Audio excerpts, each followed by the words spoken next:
Hello everybody, Assassinator back with another Halo Infinite video. Now this time I'm going to be bringing you all the info for the winter update. So we're going to go ahead and begin this because obviously you want to get on to playing. So the first thing is going to be the dates. It's going to be running from November 8th to March 7th, 2023. So that's about 4 months that this one's going to be running for. A lot better than the 6, but not quite as good as the 3 that we were hoping for.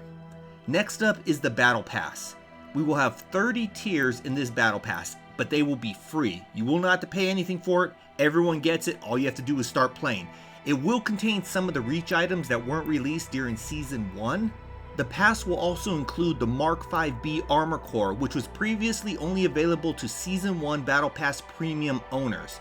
There will also be obviously other items, and some of the confirmed items are the highly requested CQC and CQB helmets. And on screen right now I have a few items that I think will probably appear in this Battle Pass, but nothing has been set in stone.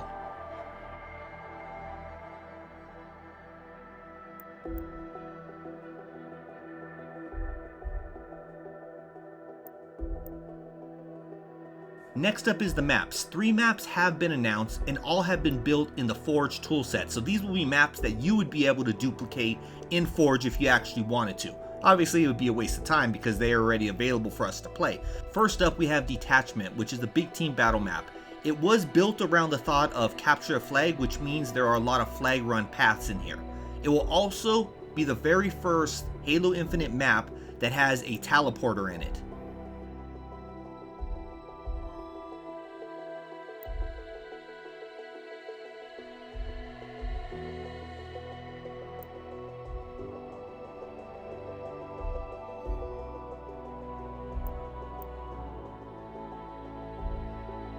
The second map is called Argyle, and that one is a 4v4 arena map. This map will have dual snipe spawns and dual grapple shot equipment pads. So overall, I'm looking forward to more arena maps. Now both of these maps will be put into rotation day 1 of the winter update.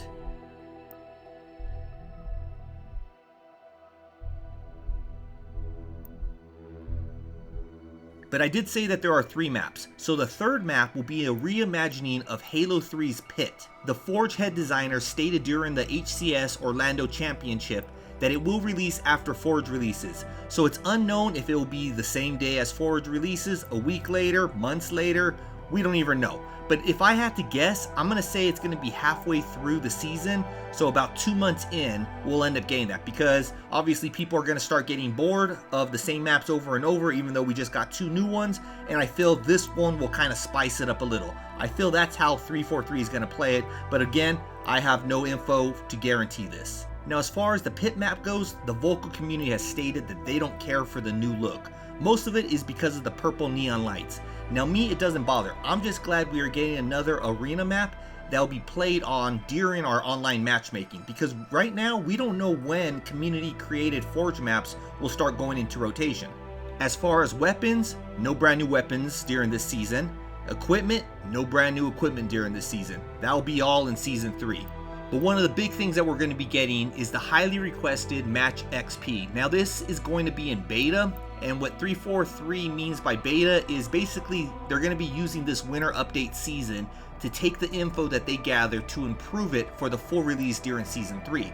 So players will get rewarded for what they do and how they do. They did say that this won't be a full replacement to challenges, so it sounds to me like they're going to get rid of the per match XP that we currently get and give a per match XP based on how you and your team did. Overall, I like that, especially because when I do play, I try to put in more than 6 matches. And once you go past 6 matches, you only get that 50 XP. This will give me more opportunity to get more XP and move along my battle pass that much quicker. It will also give me more of an opportunity to get mad when players are holding my team back from winning, and I won't get that XP because we end up taking an L. But overall, this is what the community asks for, so you can play how you want to play, the modes that you want to play, and still advance in the Battle Pass. So overall, this is the W here. Then when it comes down to game modes, we will be getting Covey 1 Flag, which is a twist on the current Capture a Flag 1 Flag. The loadouts will be for the attackers going for the flag. They'll have Pulse Carbine, Sidekicks, and unlimited ammo. But the defenders who are defending the flag will have the Commando, Energy Swords, and unlimited threat sensors. So if they work together, they'll be able to detect every one of the attackers that are using camo. Overall, sounds to me like a fun and interesting mode. Looking forward to playing it. Then we'll also get land grab back, which will only be part of quick play, but I feel that that's okay right there. I'm okay with it being in quick play. I do play quick play quite often. That's usually kind of my go-to thing, so it kind of changes it up. I don't like to just kind of play the same mode over and over and over again. It kind of gets boring at that. Let it be kind of random to me. So the more modes in quick play, the better in my opinion. Now we're up to the events. It doesn't look like we'll be getting any narrative events before Season 3. Which is okay with me. I feel they need to spend as much time as they can on adding more narrative to the narrative events, because obviously the second narrative event was pretty underwhelming there. But there has been 2 events announced. The first one is Winter Contingency 2, which is taking place in December. On screen is the items from the first Winter Contingency event. I just wonder if we'll be seeing the leaked Christmas items during this event. I think this would be a good time for it to come out. If I had to actually, I guess, place a little wager, I'd probably say yes. It's either going to be in the event pass, some of these items, or in the shop, but most likely probably in both. But I feel it will be there. Then the second event is called Joint Fire, which is taking place in January. No guesses here on what this event is going to be about, what the theme really is. I don't know what Joint Fire really means, so maybe someone in the comments below can go ahead and let me know a little bit more if there's something in the lore of Halo. Now that we're on the topic of events, I wanted to kind of point out something, that the winter update starts in November. We'll get our first event the following month, which is in December. Then a month after that, in January, we'll have another event. What about February? The season isn't over till March, so I'm thinking, or maybe it's just wishful thinking. It's probably just wishful thinking, so I wouldn't keep my hopes up that there might be an event in February, and maybe it'll be centered around Valentine's, but maybe they want to just kind of keep that as a little secret right there. That's obviously my hopes. I obviously don't feel it probably will end up happening. I don't want to get disappointed, but it'd be cool if it did happen. Then there's the Forge beta. The community will finally get their hands on the official Forge tools. This is the one thing that I'm most excited for in this update.